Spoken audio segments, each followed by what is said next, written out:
So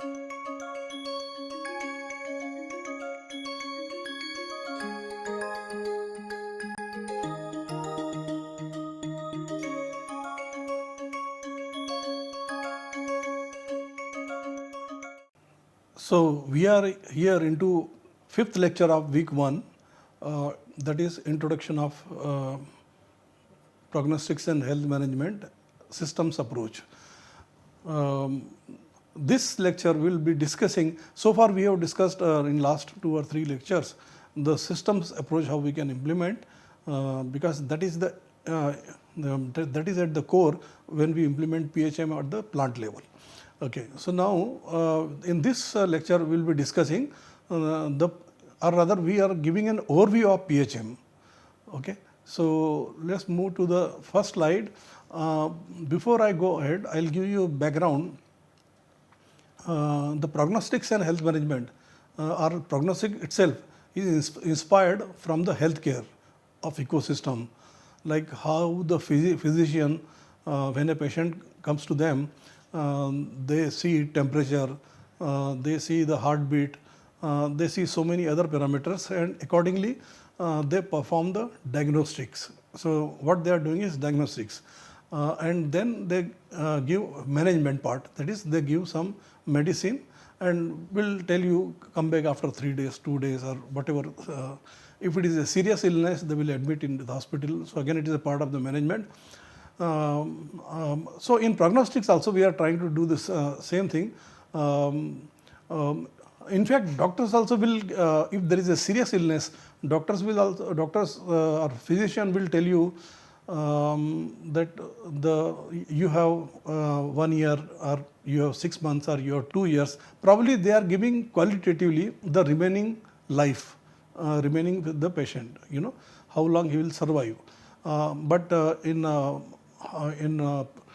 hardware system engineering side, if you come, the game is like same thing, like doctor will be having online data from the through sensor, and will try to assure health.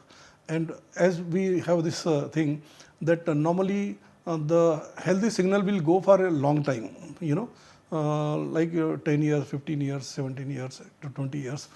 But or even if it is a component which is replaceable, it could be 1 year life and 2 year life. So at the end of the life, the degradation signal will become predominant, and then we'll know that there is something wrong, and then we will do the management action, either repair or replace or do refurbishment, whatever, so that consequences are limited.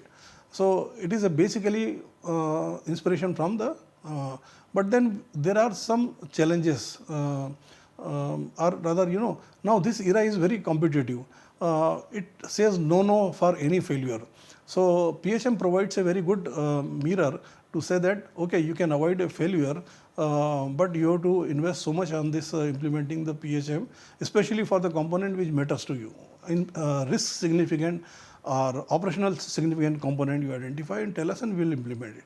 So you can see the existing approaches, which was a corrective breakdown, or it was like conservative preventive maintenance approach. But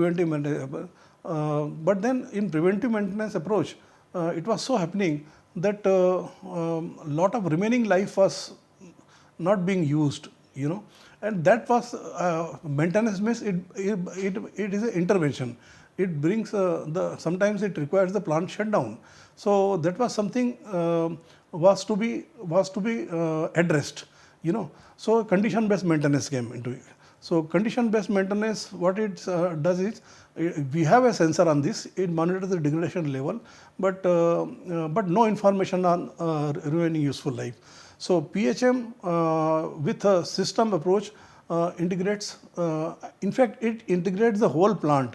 In fact, in an era of small modular reactor, the IoT will provide signals for all the couple of reactor, either in the control room, one of the plant, and to a central place, wherever we want to, in a district, or suppose it is just a postulation, because small plants are operating in different location, and so IoT, Internet of Things, will bring them to one place where it has to be monitored, or whether it is communicated to some other, relayed to some other higher level control room, which is monitoring all the 5 to 6 plants in one place. That culture is evolving, or has a possibility to be evolved. So that means all the PHM data or sensor signal, they are going to some place, and the person can take a judgment, and that in turn, because maintenance teams are can be dispatched from a central location, so that it will be a cost effective measure, and human resource it will reduce. At the same time, it will see the health of the component in a much better way. So now so we are trying to increase the reliability and reduce the risk. That is the objective function. So now lot of diagnostic knowledge goes into the prognostics. When we build the prognostic, there is a lot of work at the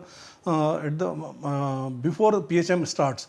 But if we talk about the limitation, even though literature discusses few real-time solutions, the technology appears to be in R&D stage.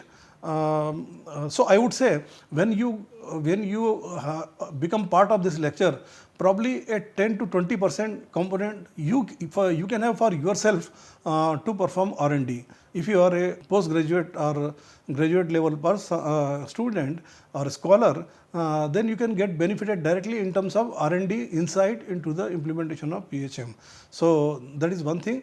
And then it's a matter of time that PHM will be used. It is there in other sectors like aviation, space, and some other sectors. It is being used. Now, so what I have covered, given based on this discussion, I will give definition of PHM diagnosis or diagnostics. What is diagnostics, and what is the relation or difference between diagnostics and prognosis? Then higher level representation, uncertainty in final results, acceptable level, we have to talk about it. Even if we cannot define in this lecture, we have to understand the importance of acceptable level. And then human prognostics. This is something I am coining this new field, wherein on perpetual basis human health, like we do for hardware components, should be assessed. Though in safety critical system, there even a person is authorized. Periodic review keep happening, and they checks the knowledge and all that and all. Then these type of things are addressed. But human prognostics will be something which will answer the questions in a very holistic manner. And since human is an important factor, we are talking about it as a human prognostics. And plant specific requirements, PHM metrics, PHM standard. So I think PHM metrics and PHM standard will be covered up when we have the discussion on this thing. As a part of the detailed discussion in the coming lectures. Okay. So let us talk about the diagnostics. As per the Cambridge Dictionary, diagnostics is defined as a judgment about what particular illness or problem is made after examining it. So here there are some questions actually. One is judgment. Okay. So based on the diagnostics, some judgments are made. Illness is a word because it is referring to the medical or healthcare field. So we have noted this thing. So illness, but for component it is not illness. When we talk about the engineering component, it is called degradation. So that is the equivalent terminology when we translate the definition into the prognostics that we have. And judgment, a judgment is made by what? A qualified person. So similarly, we have a parity. Only qualified staffs are there to run the plant. Okay, and then finally we come to a conclusion. This definition helps one to define prognosis or prognostics for engineering system. So that's what we have done in the next slide. Other aspect like what stage. What stage is a very important thing here, because the diagnostics happens when the patient visits the doctor. But in the PHM, at what stage diagnostics is to be performed, because diagnostic could be input for prognosis model also, okay, but diagnostic could be also be performed when there is some degradation, so that time it is required. And when the event that is failure has occurred, that time also the diagnostic is performed. So diagnostics can be performed at various stages, but when it is performed as part of prognostics, then it is basically objective is to predict the remaining useful life, and the causes of failure, on which track it is going if you backtrack it, so this is what we have, and this is a reference to the healthcare dictionary, and this is just a depiction that we have this particular field, prognostics. Its genesis is in the healthcare field. Now, this helps us to define the prognostics and health management. So, it deals with the diagnostics and prediction of remaining useful life, along with uncertainty based on the symptoms of degradation level of SSC. SSC, I am using the word system, structures and components, because prognostic for a health management, for a dam structural system, it is done, all the sensors are there, and this sensor will tell us what is the condition of the various civil structures, whether any leakage or whether possibility of leakage, all those things are assessed, and accordingly maintenance are performed. So there also we have sensor, and the sensor communicate information to the control room, and from there the advisories are generated. But for component, we have to choose the precursor, what parameter we want to monitor, because we have done a failure mode, effect and criticality analysis, and that is where we see that which are the symptoms which are important, front runner symptoms before other things comes, so that we have to track actually. That failure of component because of this, and we have to track those things.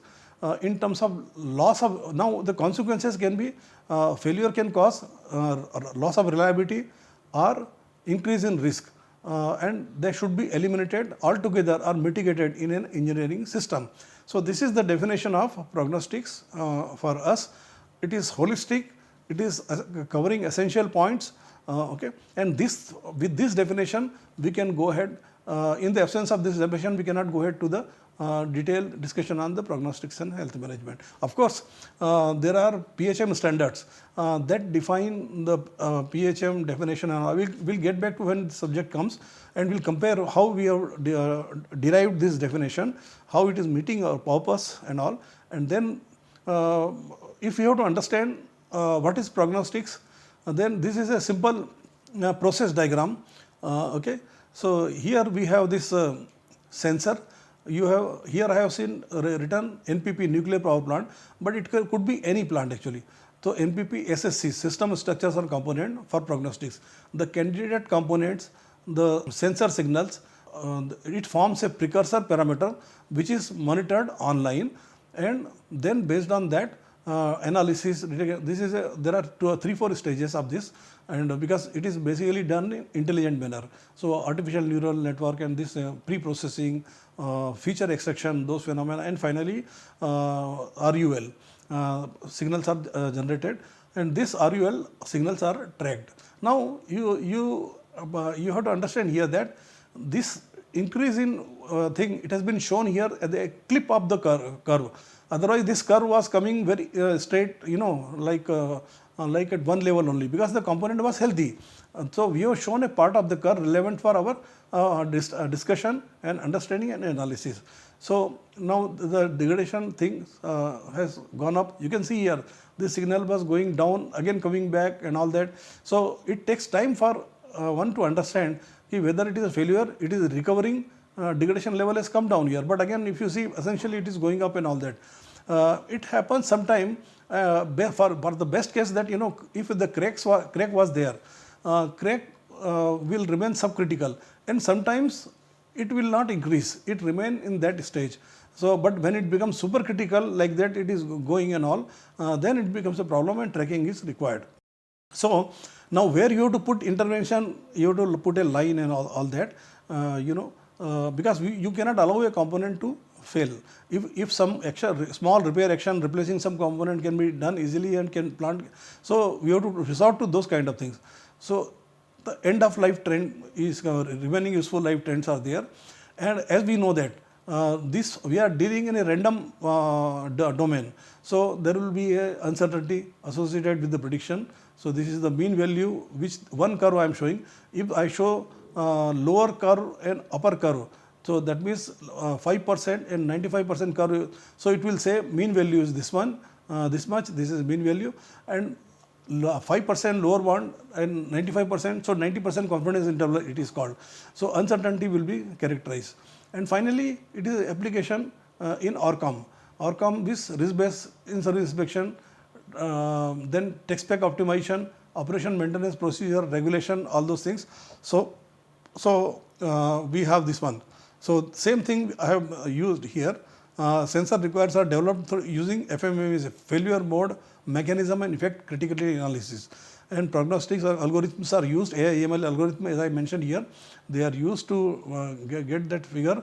Prediction are made for RUL predictions are made, and then uncertainty evaluation is done, and finally various application risk conscious in-service inspection, and then other factors are also analyzed, and it becomes an integral part of the plant actually. Major approaches for PHM, of course there are 3 approaches, but before that we have to come to understand that there were traditional methods for PHM. They were not called PHM, but and these are, I am talking about 60s and 70s, the plants which were built in 60s, 70s and all that. They have some like for pipeline, there should be degradation should be known. That time condition based maintenance was not there. So there was a culture of coupon. The coupons were put on the pipeline. Suppose if it is an underground pipeline which is seeing the harsh environment, and it really requires a degradation level, otherwise pipe will have a catastrophic failure actually. So the kind of corrosion which is taking place and all that, these coupons are periodically taken out and they are inspected. What is the level of piping, whether inside or outside. So and they are given the condition under which the pipeline is operating, the pressure, temperature and all that, a decision was taken whether we have to repair the pipeline or you have to remove complete pipeline. But definitely there were advanced informations where systems were there which was very simple, elegant, like putting a coupon even during installation stages of the pipeline, and periodically, like after 10 years, 5 years, you take out the coupons and see what is the condition of the pipeline. Similarly, for pumps, I am just giving example, but PHM was like not by this word, but their health management concepts were there earlier. For sophisticated pumps, there will be one meter like thing, like we have gauge, dial gauge will be there, which is mounted on the shaft, and which will have 4 zones, like green zone, then white zone, amber zone and red zone. Okay, red zone I have not made a color here. Red zone, so that is the last thing. It is threatening the thing actually, So green zone, everything is healthy. White zone, warning status. White zone, attention. Then amber zone, there is a threat. Actually, failure has not occurred. And red zone, failure is approaching. Action is required actually. So like that, and then provision for collecting, control and power cable. Yes, this was a practice. Once the plant has completed 25 to 30 years, periodically the cable samples will be collected, and provisions was kept for these cable samples, so that the remaining life or the degradation level can be measured. So it will not be argued that PHM, even though when the technology was not there, the prognostics and health management in some form it was there in the plant, especially for safety critical system. So now if I talk about the type of PHM approaches, the first one which comes to physics of failure approach. That means you perform the accelerated testing studies, create a model of the component degradation aging, and then try to assess the remaining useful life Okay, so this was a physics of failure model. It was material properties, you have to require fabrication properties, you have to require dimension, all those data you will collect and you will try to create a degradation model. But basically it is a science based approach. So, it has not really generated a lot of interest because the next candidate approach, that is data driven approach, was available, which was nothing but put a sensor on the on the component or SSC you want to monitor and do PHM and continuously get the signal. The degradation level, we know what are the degradation, like suppose for a pump bearing, it will be vibration will increase. So monitor the vibration. When the vibration level goes up, keep monitoring that and see when it becomes in the threatening zone. Because when we do the live testing, we will know that how far this bearing can go. So that extreme parameter will know and measure the distance from there, that is called the prognostic distance, and then you will have a good understanding of and using the life. Best advantage is it is avoiding the failure. At the same time, it is using the component's life in a complete life in a meaningful manner and replacing it when when it is required. The fusion approach is third one. It is combined physics of failure with the data driven approach. Suppose if in data driven approach uncertainty is more, or POF or some extra additional elements are there which will consolidate a data driven approach. So fusion approach is used where physics of failure and data driven approach. That empirical model developed in fusion approach and this signal, they will be used and a decision will be made regarding the remaining useful life. There is a third one which is a canary approach. Canary means it's a bird actually, the philosophy is like this. In old times, canary bird will be kept in mines, coal mines or whatever mines, mineral mines. And the moment canary's health the color start changing, wings color start changing, say from green to little yellow or grey, you will know that there are some gases there in the mine and that is affecting the bird's health, and then the miners will take action. So all philosophy has been used in electronics particularly.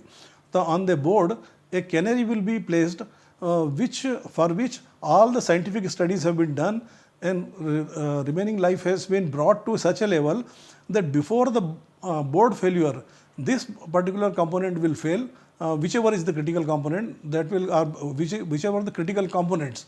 So on the board itself they are mounted. So these components are seeing the same stresses, voltage, current, temperature, humidity, dust.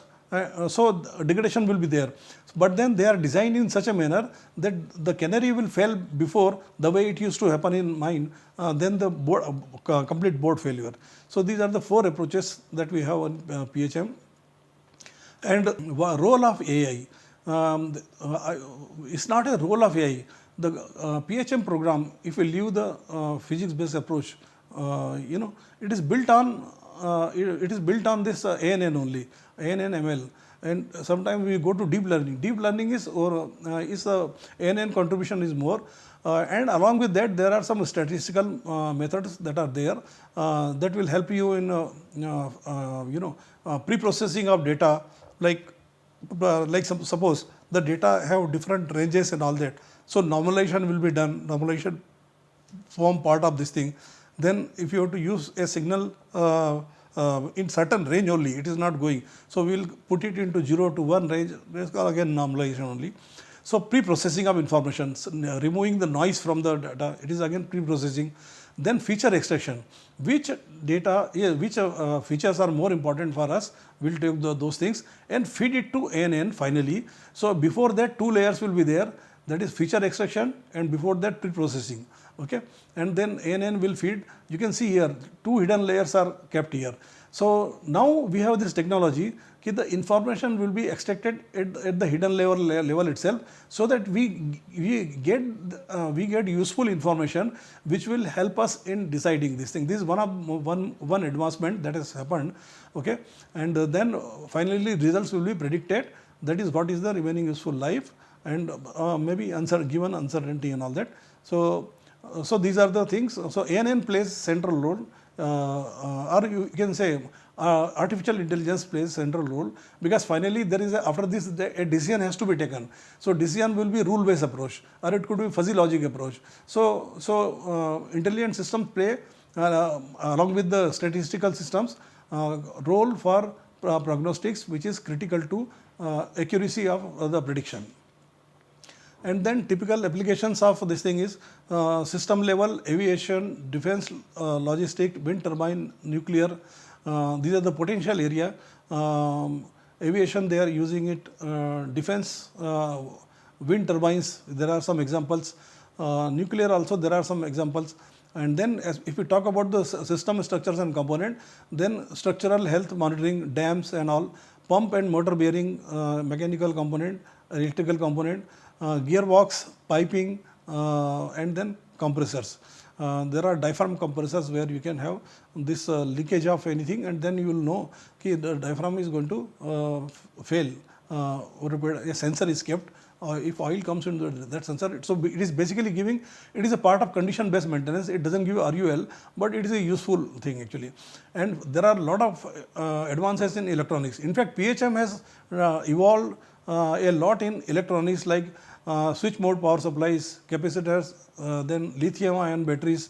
Lithium ion batteries has become important tool because it has got a candidate component for potential risk thing and all. And then microelectronics board in general, microelectronics board, ICs, interconnect and IGBT. Okay, IGBT is insulated gate bipolar transistor, a power semiconductor device. So IGBT can come here also, can come here also, both the places it is there. And then just for getting you what PHM does actually, So simplest example, I have taken a filter in a plant which is filtering the air, okay, and once it start choking, the delta P start increasing there, okay. But we have to just see the reading, and this is the threshold that we have given here. And these are the pattern, past readings which we collected, and now we are simulating on the ANN, and we get this trend actually. And based on this, the uncertainty estimates are made. And then this is the time factor and delta P. Delta P means pressure will start increasing across the filter if it is choking, okay. So these are the thing, and then accuracy of prediction is done. So far it was showing delta P, which a person in control room was monitoring, and he was taking a decision. Now with this system, prognostic system, he will also know how long this filter will be replaced. The input data will be like in rainy season, the filter choking is different trend. Cold and winter season, there will be summer because of dust load and all that, it will be deep. So all those data will come and intelligently processed to provide the remaining useful life of the component, this filters, and accordingly action can be taken. So candidate component for PHM is, as I feel, small modular reactor. This is one image of Holtec Corporate International, just depicting a illustration of a figure. So PHM, because for these plants there can be dedicated control room. You are doing supervision of 4 or 5 plants, so everything can comes not only for process parameter readings, but even for the health also this thing. So you can effectively use human prognostics is also introduced there, paves the way for PHM for systems approach.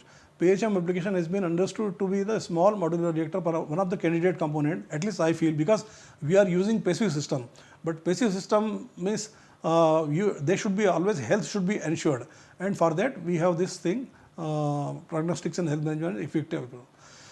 So with this we end week 1, and next week will be PHM system, dedicated discussion on PHM system.